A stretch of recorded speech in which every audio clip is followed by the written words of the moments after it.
ini resikonya kalau misalkan hujan, semuanya harus berhenti. Karena bisa aja nanti tanahnya longsoran di atas. Dan gak jarang para pekerja ini jatuh.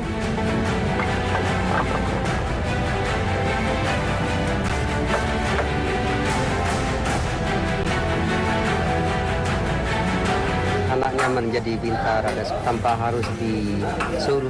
Beliau sangat senang sekali menginfakkan segala tenaga dan harta bendanya.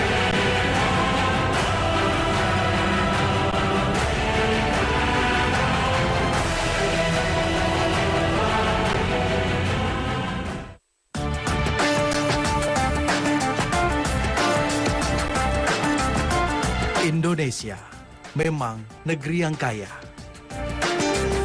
Darat, air, dan udaranya menyimpan berjuta potensi sumber daya tak terbatas jumlahnya.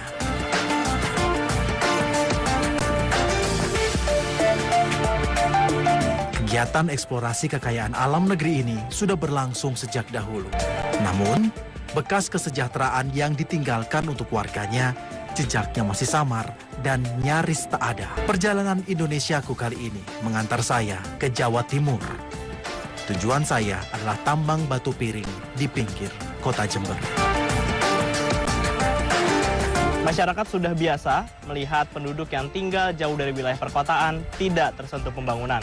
Tapi siapa yang sangka, penduduk yang justru bermukim tidak jauh dari wilayah pusat pemerintahan Kabupaten Jember ini justru tertinggal dari pembangunan sekitarnya. Masyarakat terpaksa mengurai sendiri benang kusut permasalahan yang mereka hadapi. Pemirsa, inilah Indonesiaku.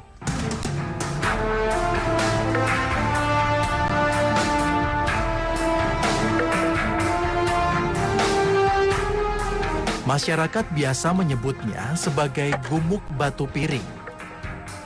Gunung tambang ini menjadi tempat sebagian besar warga begadung mencari nafkah. Sudah 40 tahun warga menambang batu di sini.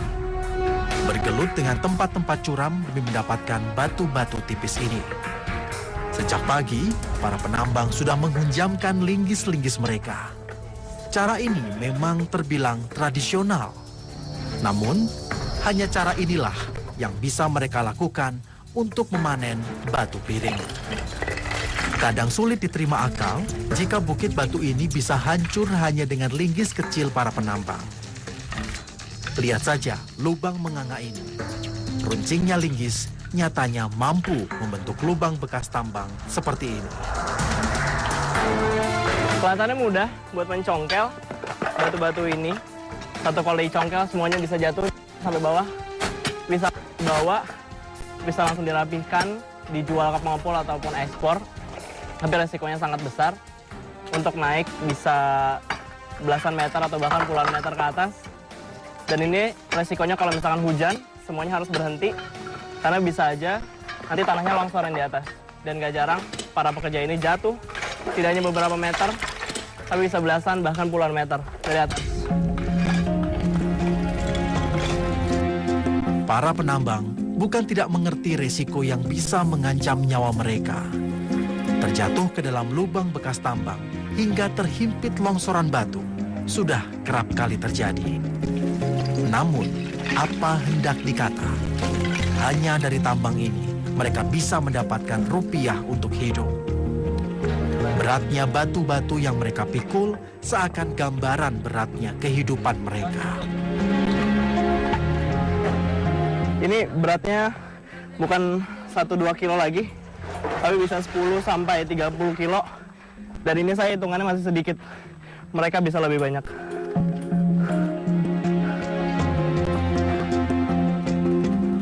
Fauzi hanyalah satu dari 5 bersaudara yang seluruhnya bekerja sebagai penambang batu.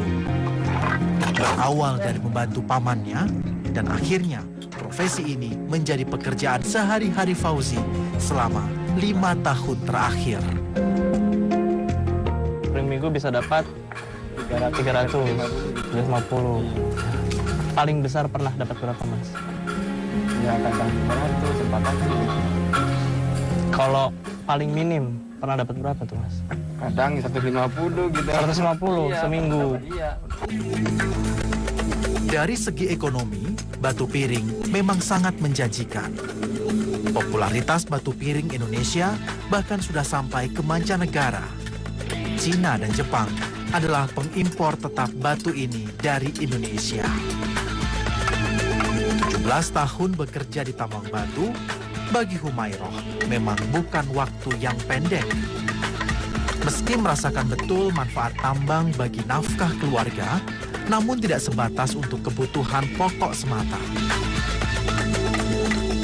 Rp350 Iya. 1 kilo. Ya.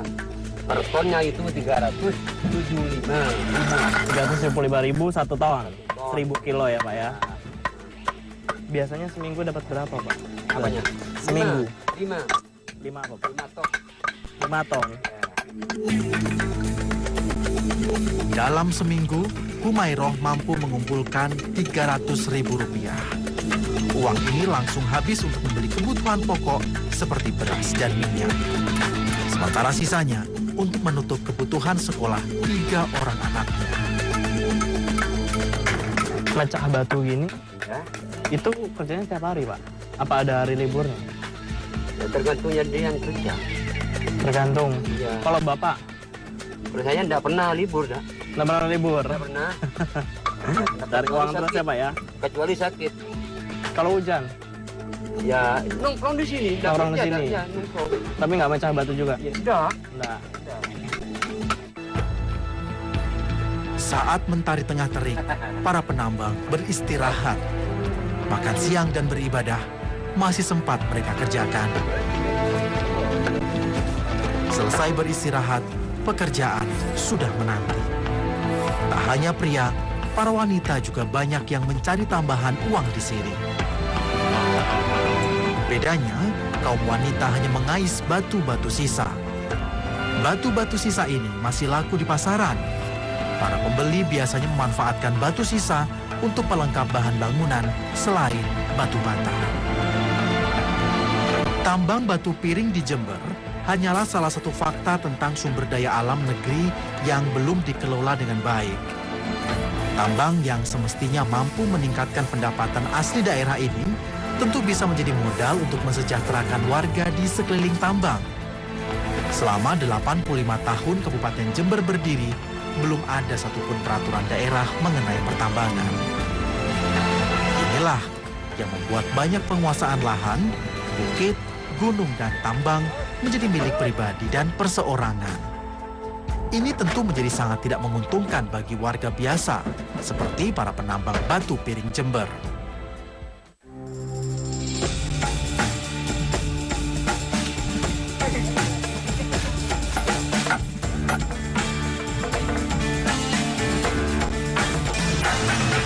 Dari tambang, langkah kaki saya akhirnya sampai di Dusun Moja.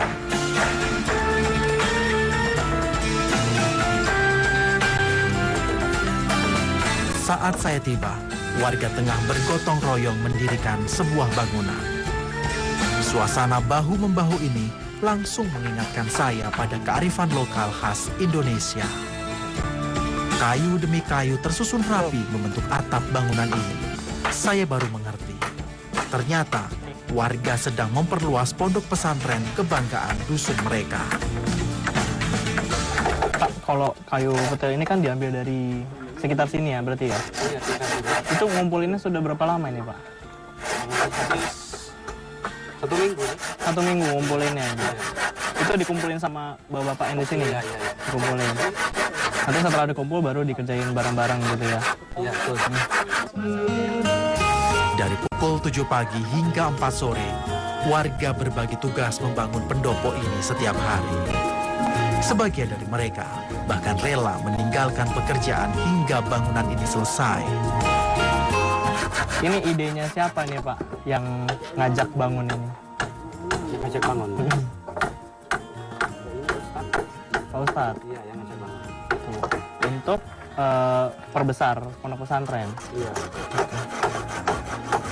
Ini kayunya dikumpulkan sama warga, bapak-bapak di sekitar sini, dari timur, utara, barat, maupun selatan desa ini, dan nantinya digunakan untuk memperbesar pondok pesantren. Ya, nanti bisa digunakan untuk tempat serbaguna dan ini swadaya masyarakat ya Pak ya? Kenapa? Swadaya masyarakat, dikumpulin sendiri ya? Ini dikumpulkan sendiri sama masyarakatnya. Rukun dan damai adalah pemandangan yang terus terjaga di dusun ini. Kok bisa Pak mengumpulkan warga cukup banyak untuk gotong royong gitu? Ya mungkin setelah mereka merasakan bahwa anaknya menjadi pintar, ada sebagian menjadi pintar, mereka merasa tertarik untuk juga memintarkan putra-putrinya. Sehingga tanpa harus disuruh, beliau-beliau sangat senang sekali menginfakkan segala tenaga dan harta bendanya. Selain untuk mempercepat pembangunan sarana dusun, gotong royong juga menjadi tempat warga berinteraksi. Di tengah aktivitas berat ini, selingan canda tawa khas desa membuat hubungan silaturahmi mereka semakin erat.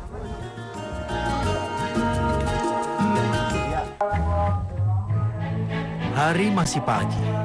Saya mengunjungi pondok pesantren An-Nibros. Di dusun ini, masjid tak hanya sekedar tempat ibadah. Sudah sejak lama, warga menjadikan pesantren sebagai tempat menuntut ilmu bagi anak-anak mereka.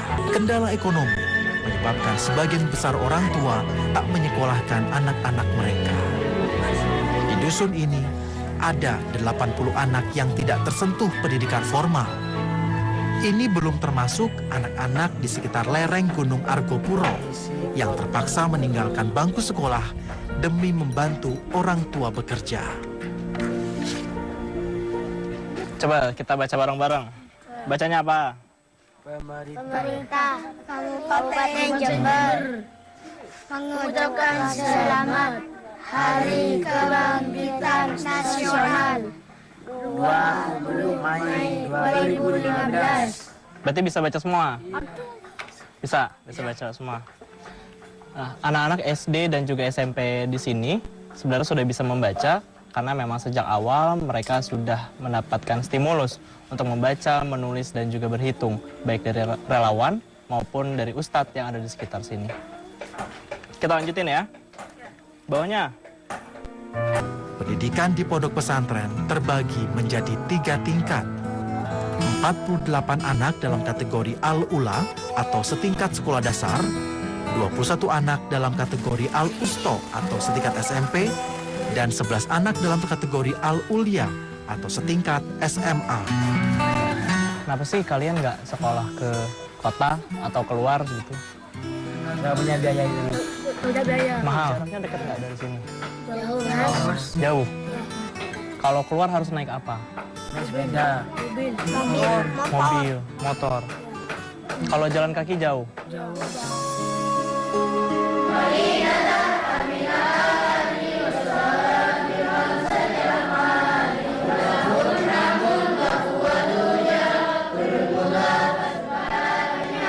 Pelajaran dimulai sejak pukul 9.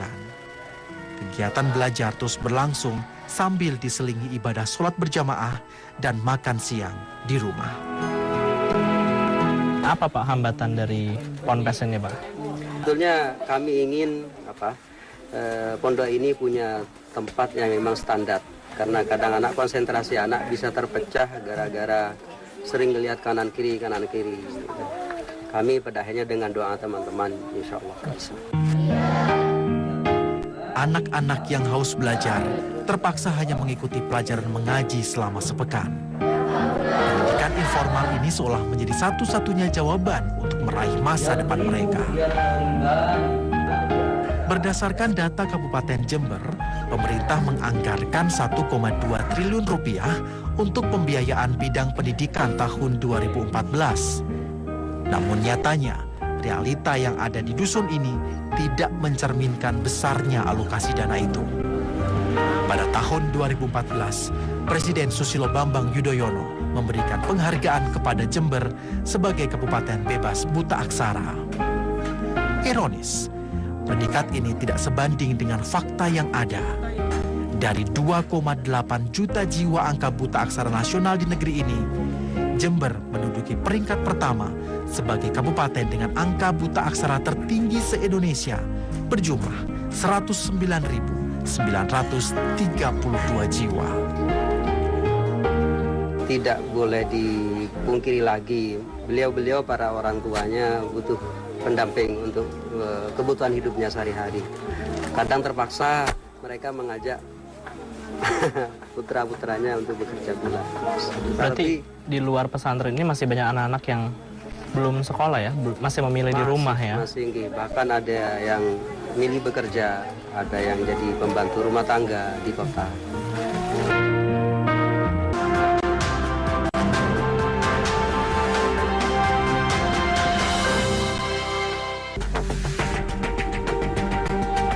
Jarak yang relatif dekat tak menjanjikan sebuah desa di pinggir kota menjadi perhatian pemerintah.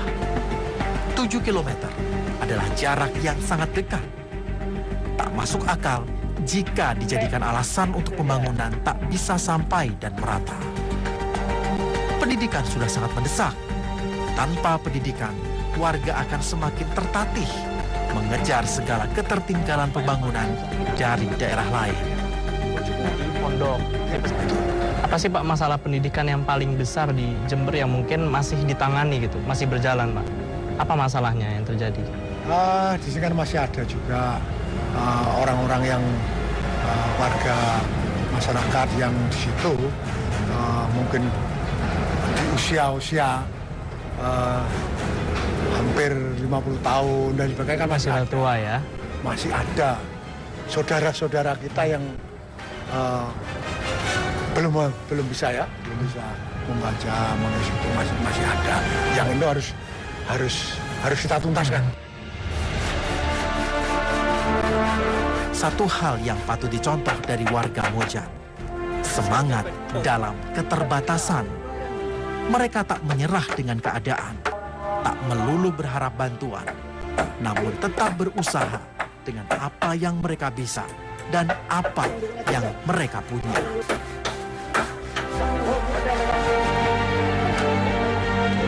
Kekayaan alam sesungguhnya bukan jaminan atas masa depan yang gemilang. Sementara pembangunan sumber daya manusia selalu menjadi kunci utama dari setiap bangsa yang jaya.